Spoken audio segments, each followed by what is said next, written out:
Now that we've familiarized ourselves with vertex form, we're going to learn how to get an equation that is in standard form into vertex form. So, this equation that we have here is in standard form. The way to get this into vertex form is by completing the square. You may have noticed something that looked like this in our vertex form equation. This is called a perfect square. It's x plus some constant in parentheses squared. If we multiply this out, it ends up being this, which looks like something that's in standard form. So what we want to do is go from something that looks like this to something that looks like this, probably plus something. So our first step is to set this equal to 0 just to make it easier to work with. Eventually, we'll move everything back onto the same side and put f of x back in.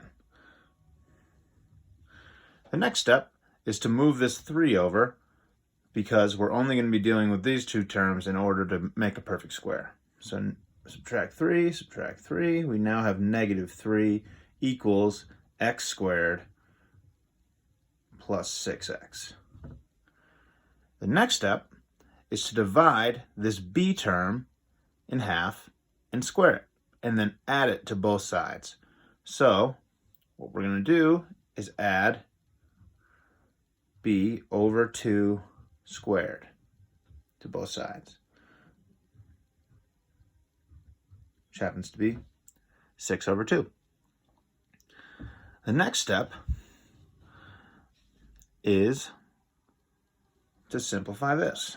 So 6 over 2 is 3 squared minus 3 equals x squared plus 6x plus 3 squared.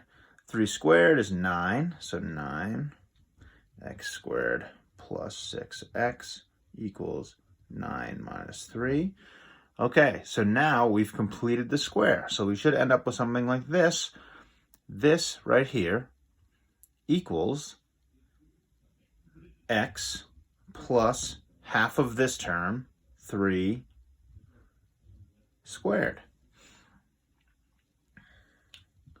And that is equal to 6. Now if we subtract this 6 back over,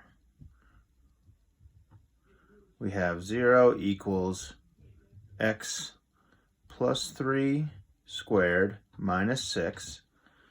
And if we just throw that f of x back in, we now have f of x equals x plus 3 squared minus 6.